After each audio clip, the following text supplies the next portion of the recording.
Could you start with your name and your job title, please? My name is Arun Sengupta, or for the Indians who are used to it, Arunabha Sengupta, and I'm a cricket writer. Beautiful. I got you on to talk about this book. I don't think I've ever actually had a book to be able to show on this podcast. I mean, obviously, if you're listening at home on the actual podcast, people are like, what's he talking about? But I'm holding a book in my hands. You want to go title, and also you got a co-author who's not going to be on the podcast today. Yeah. It's the Ashes, This Thing Can Be Done. And the subtitle is The Story of the Ashes, where all the tests are drawn.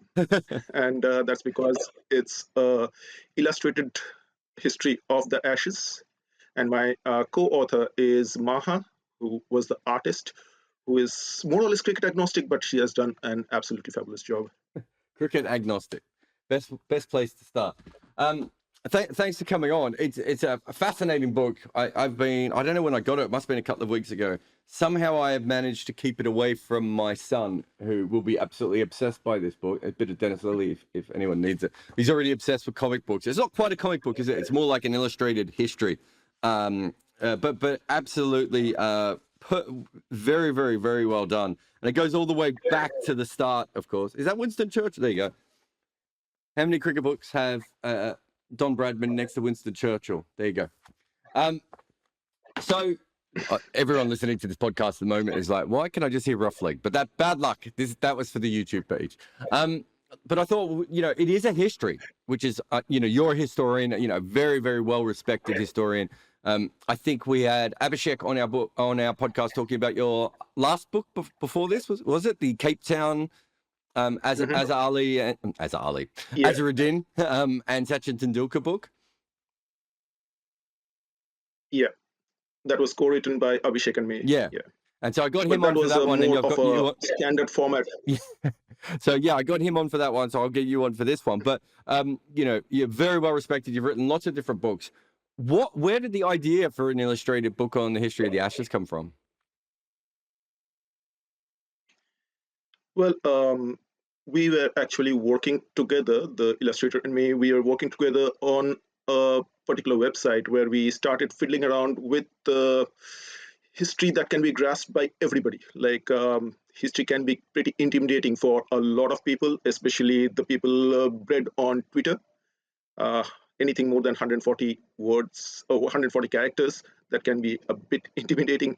So this is something that we had in mind, and as the idea grew, we thought that it can be a book where everybody has something in it. So even the very, very hardcore researchers and historians, they will find something new. And there will be lots of double meanings, wordplay, which is specifically because this is of this format. We can build in a lot of things, like you talked about Winston Churchill and Bradman. They had met, but they had no one had photographed that incident. So we can put them together. And along with it, there are lots of double meanings. So this is cricket with balls, right? This podcast. So I can tell you, just take a look at the place where we discuss Mussolini being dead and the war authorities, they discussing this incident with cricketing metaphors. There is something there for you later on. So, this is going as far into the depth without sacrificing anything, but making it accessible to everybody. I thought that would be, both of us thought that would be a good idea. It's great. I've really enjoyed it. I've managed to keep it away from my younger son, who loves sports history, bizarrely, and comic books. So he's trying to get his hands on it. Yeah, exactly. He's trying to get his hands on it already. So I'll be passing it to him next. But let's just go through some of the stories, because the Test cricket is so over talked about. Sorry, not Test cricket. Ashes cricket is so over talked about. But there's some really, really cool little things that you've obviously animated or designed and drawn through in this particular book. Let's start with the actual birth of the Ashes in 1882. A big part of the reason we have the Ashes today is because W.G. Grace was a bit of a horrendous human being, and Sammy Jones hits the ball out on the leg side. He has a look at W.G. Grace, allegedly, nods his head at W.G. Grace, walks down to do some gardening on the pitch. W.G. Grace picks up the ball and takes the bails off. That basically that little moment there is almost the beginning of the first time almost in history that national sport becomes a really big deal. Yeah, absolutely. And that infuriated Spofford, as we know, Spofford, the demon bowler, Fred Spofford. And what he said, again, allegedly, because we cannot be sure, what he said to the Australian teammates in the dressing room when they were just going out to defend 84 runs. England needed 85 to win. He said, "This thing can be done." And that's how we got the title of our book. And yeah, that's one of the defining moments. And WG just said that I taught the young lad a lesson. Apparently, I can't remember where it was, but I remember reading another history book at one stage that 50 years later, someone brought it up to him and he was still absolutely furious by what W.G. Grace had done.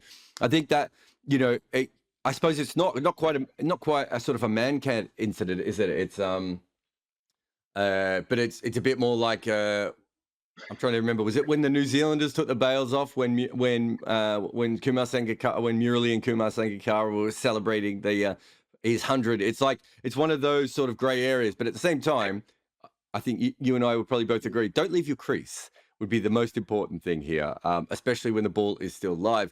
But that test is the beginning of the Ashes legend, isn't it? That's where the poem. Do we call it a poem? Limerick? I don't know.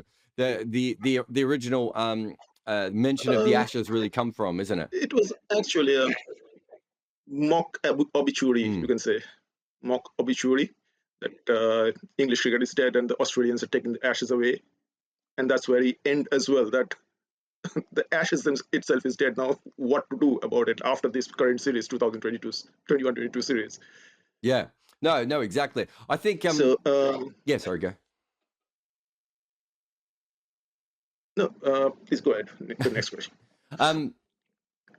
And so that's so you obviously illustrate that that is a very, very important time for I would say it's obviously an important time for cricket, but it's a very important time for national sport, because I think if WG Grace did things like that all the time in local games, and if someone from Somerset was upset at him, it's not the same as doing it in international sport, which was what cricket was eventually built on, right? But then that's the first story of the Ashes. The actual urn and bales and all that story is something else. And it's from a place in Melbourne, well, actually outside of Melbourne, called Sunbury, where nothing of interest has ever happened ever. And I can tell you this because I've been to Sunbury many times, except for the fact that there's a little place there called Rupert's Wood. Do you want to tell us the story of Ivo Bligh and Rupert's Wood? Yeah, so Ivo Bligh was the captain of England and one of the amateur captains who ensured that the team played with 10.5 men.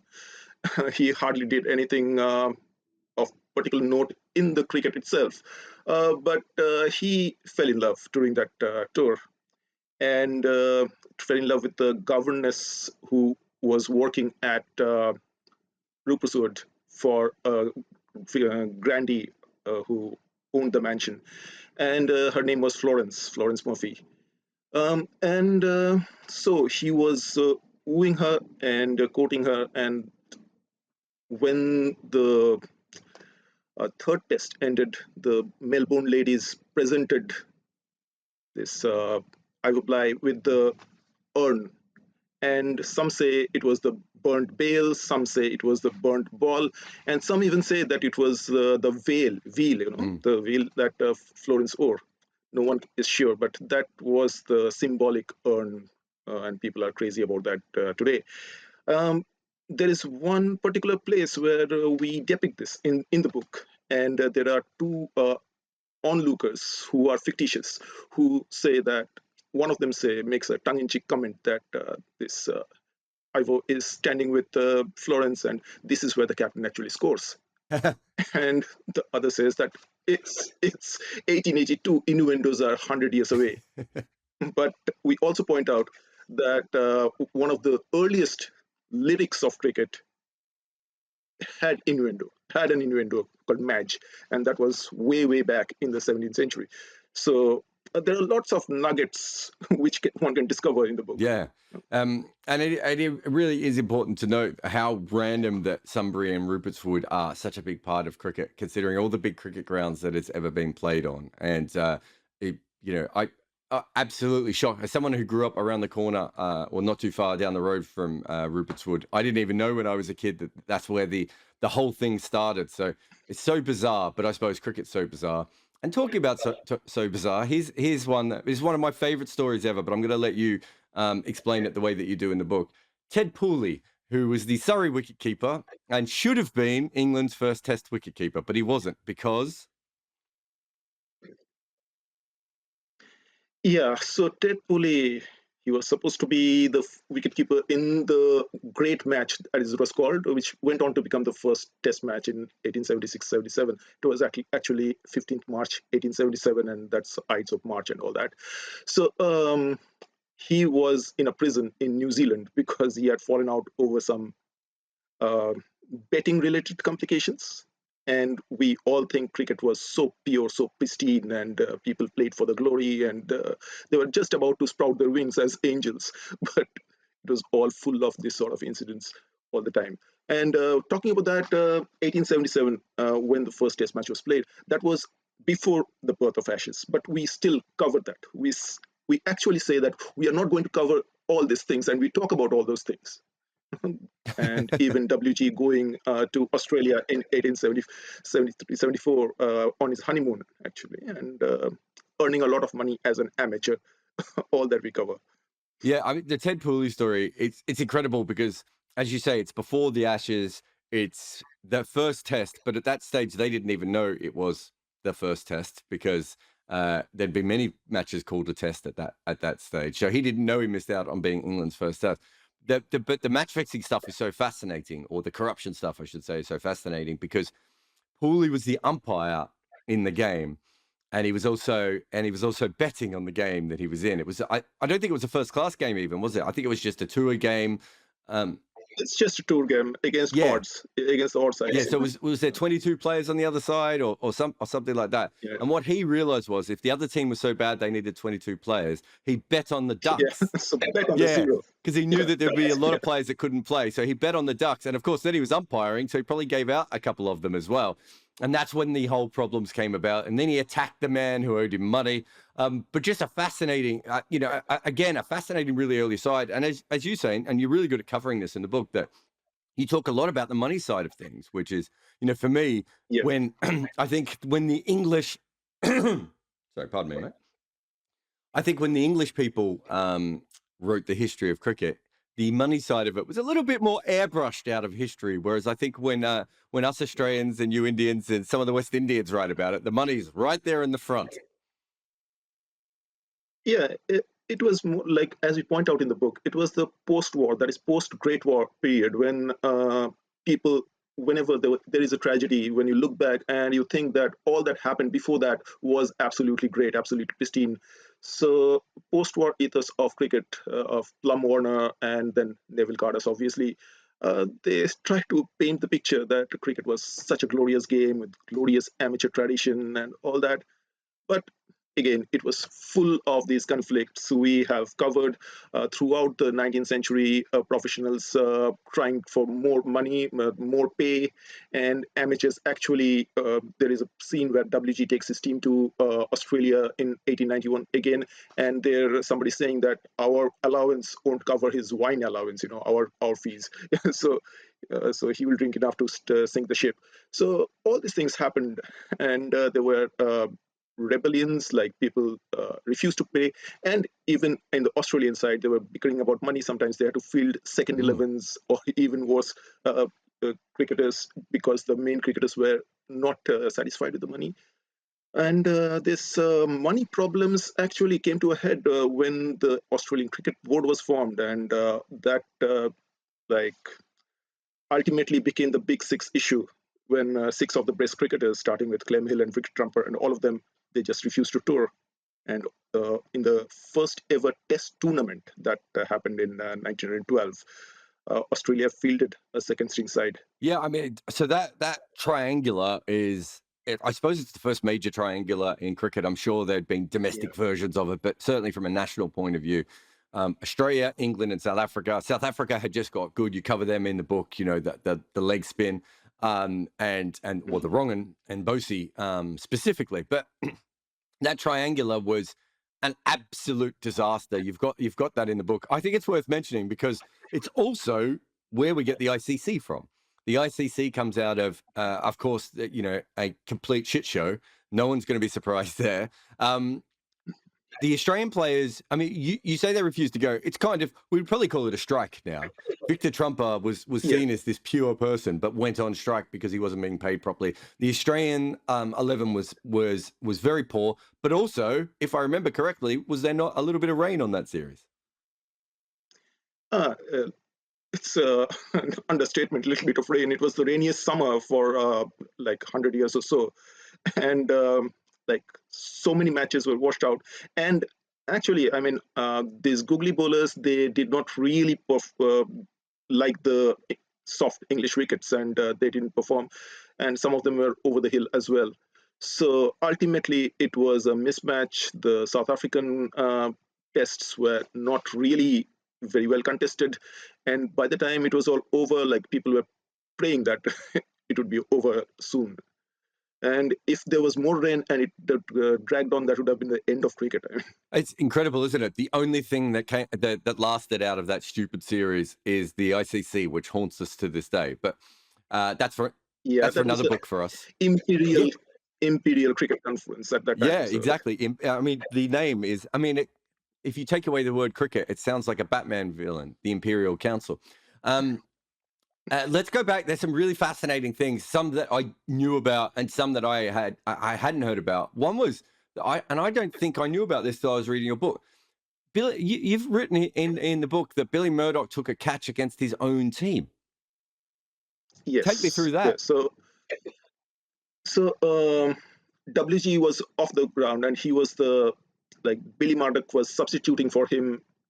He was the captain of the Australian side, but he was actually substituting for WG. Now, why was WG?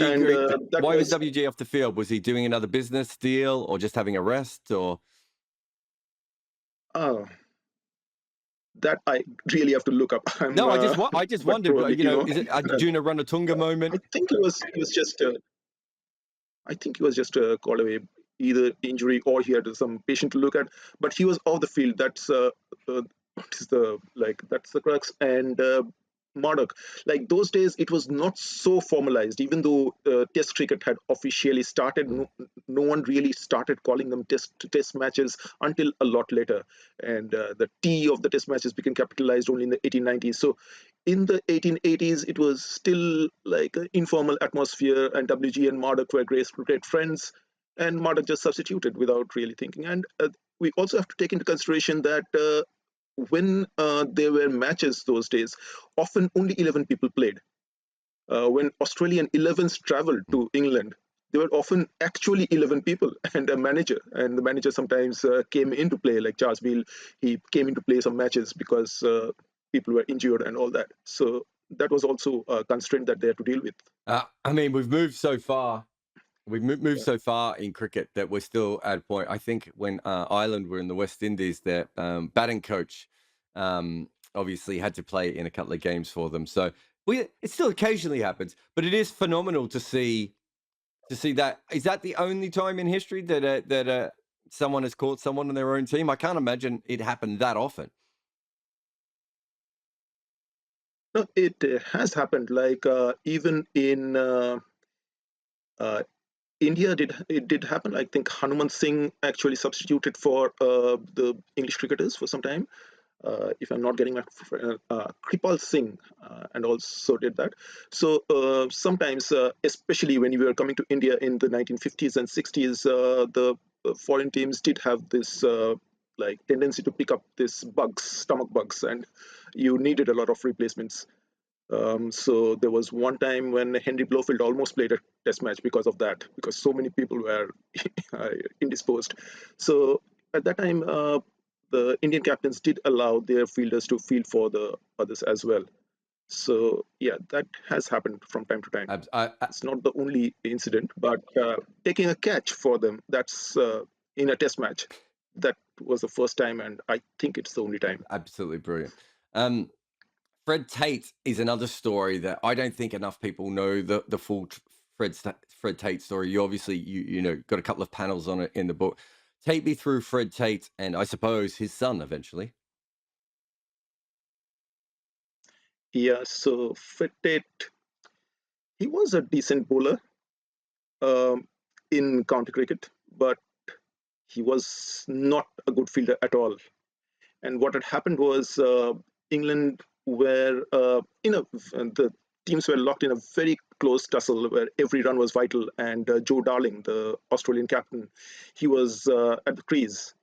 And that was a very vital wicket because a few runs here and there, and that would have, and that was being played at Old Trafford. And this Lane Brond was bowling.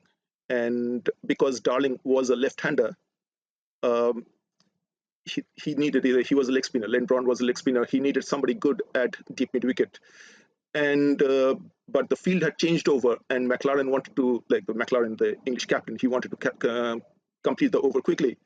Brond wanted Pallaret to stand in the deep mid wicket, but Tate was standing there, and McLaren said, "Please go on and complete the over." And as it happened that Darling slogged, it was a skier, and Fred Tate, he used to stand in the slips in his domestic matches, and he had no idea how to take the catch. I mean, he was not used to fielding in the outfield, and he dropped it. And Darling got a vital few runs, and when England batted again, they had to chase a small total. Clem Hill took a magnificent catch, and they lost by 3 runs. And again, the final wicket was Fred Tate's. It was a really poor match for him, and he had also come in as a replacement of George Hurst, I think, which was things were not going good for him. And then he's supposedly, again, we don't know whether it's true or not. Supposedly, he said that you can make fun of me now, but there is a boy growing up in my home who will set everything correct. And so that was Morris, his son. And years later, yes, Morris Tate did go and do a lot of things in Ashes. In the 1928-29 series, that England won 4-1 under Percy Chapman. So he was one of the key performers. So yes, that's quite a fabulous story. And Fred Tate had opened a pub at that time, and he had received the information in the pub that his son had actually gone and taken a brilliant catch in one of the matches, one of the close matches that England won. It's the Fred Tate moment is probably one of the first times when cricket sort of crosses over with the media in a way. So a lot of the other stories, obviously, there were agency stories. From the 1850s onwards, things start to pass around. But it feels like the Fred Tate Test match was almost like a breakthrough moment where cricket becomes a very, very big part of the media and the way things go. And that story has stayed, even before we knew Morris Tate was going to be any good. That story has certainly stayed with us. Why don't you take me through I'm going to start that again. Why don't you take me through the Jessop innings and we'll get them in singles. Yes, so that was the final test of the series, and England had already lost the series, and that the match was being played at the Oval, and Australia had a big lead in the first innings, and mainly because of Hugh Trumbull, who had scored a lot of runs and taken a lot of wickets, and he was an exceptional player. And on the last day, England wanted 270 odd to win, and they were 48 for 5 when this crouching batsman, Gilbert Jessop, came into bat. And Jessop, he was a fast scoring batsman, but he was, if you look at his records, he was quite erratic. I mean, it was a hit and miss with him. And that day, he hit everything. He hit everything, and this day hit. And that was a tremendous innings, and he scored 102 in about 70 odd balls, and that was a phenomenal innings. But then he got out with a few runs still to score. He was 7th out, and the 9th wicket fell with still I think 15 runs to get, and that was the Yorkshire pair of George Hurst and Wilfred Rhodes.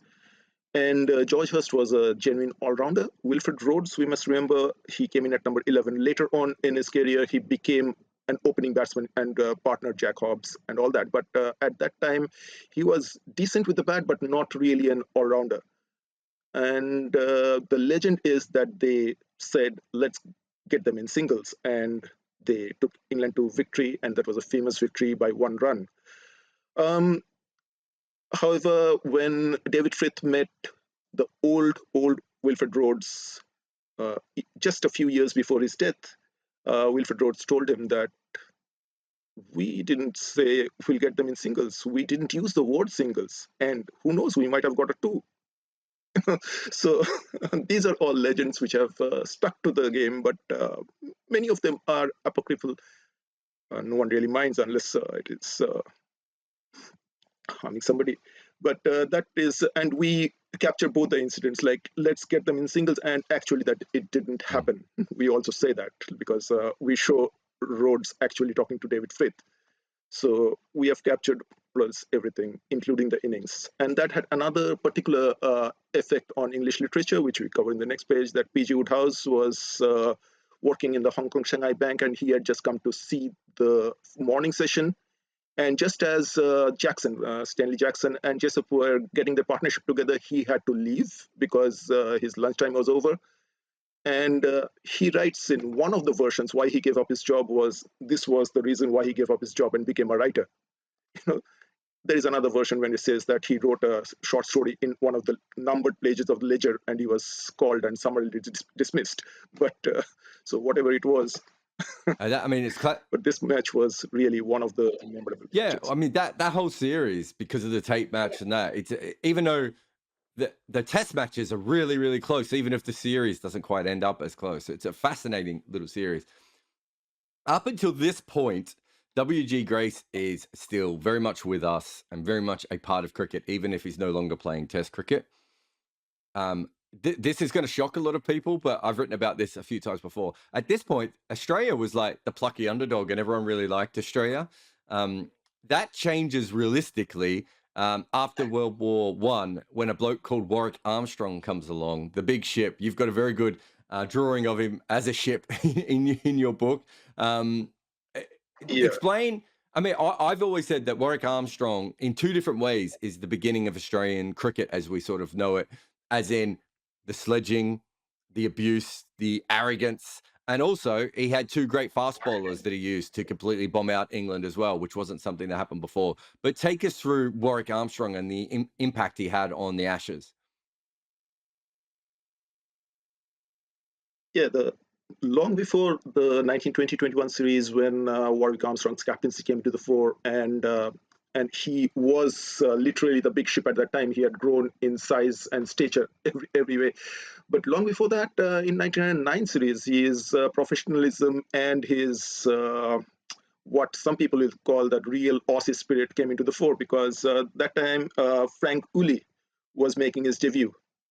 And you could bowl a few trial balls till that time. And this young lad had come into bat for the first time in his life in a test match, and Warwick Armstrong continued to bowl trial balls, and some accounts say that it was 20 minutes, and he just kept him waiting. It's incredible, isn't it? So I don't know how that was allowed. So he was just taking advantage of the rules, some of the loopholes in the laws of the game, and again, yes. So these are the things, these are the things that this format allows us to do, like putting Warwick Armstrong as an actual big ship with all his star players as the passengers on the deck. And so this was Warwick Armstrong, and he was not the only one to take advantage of the loopholes in the law. We see Douglas Jardine doing the same later on. But Warwick Armstrong, he had these 2 fast bowlers, like Gregory and MacDonald, and they were I would say, the first major fast bowling pair who terrorized the opposition. To some extent, Barnes and Foster also did that in the 1911-12 series, but they were not genuinely quick bowlers. But these two were genuine quick bowlers, and they really terrorized the opposition. And he was quite ruthless. He refused to even lose one single side match until an old Archie McLaren put together a very with some obscure Oxford players and Aubrey Faulkner, of course, the South African all-rounder, and managed to beat him. And I mean, in retrospect, we think that was McLaren's genius. I would say a lot of it had to do with luck as well, but that was also a phenomenal achievement. And Armstrong had a lot of things that he did. Like when the going was slow, he just protested by starting to read a newspaper in the ground and standing at point, and that's also something that we capture in the book. So yeah, he was one of those bloody-minded Aussies that we see nowadays so often. Although he looked nothing like one of the modern day cricketers. Not physically, certainly. Maybe when he was younger, but certainly not as he got older. You're talking about the loopholes and how he played with the laws. Was it a test match where he bowled an over from each end? One thing that needs to be seen is that in a test match, if you look at the 1882 test match, there were overs bowled from each end because that was allowed at that time. Yeah. So one time in one innings, one bowler was allowed to switch ends. So if you see the scorecard of the 1882 test, Spofford has more than half the overs. So, but Armstrong did it in a test match, and it was I don't know whether he did it consciously or he knew that the umpire was not really paying attention, but he managed to do it. When did that? I mean, that's so fascinating. I would like to think that he did it on purpose because he's Warwick Armstrong and he just wanted to do whatever he could. I don't think in cricket he's obviously not as good a player as W.G. Grayson didn't have the impact, but in basically setting up the next 100 years of Australian captains being bastards. He's such an incredibly important figure in cricket. I just want to thank you so much for the book. I think a lot of people will really enjoy it. Just holding it up for the YouTube crowd again. No one else could see it. Actually, let me show you the back as well because we can. Thanks so much for coming on the podcast.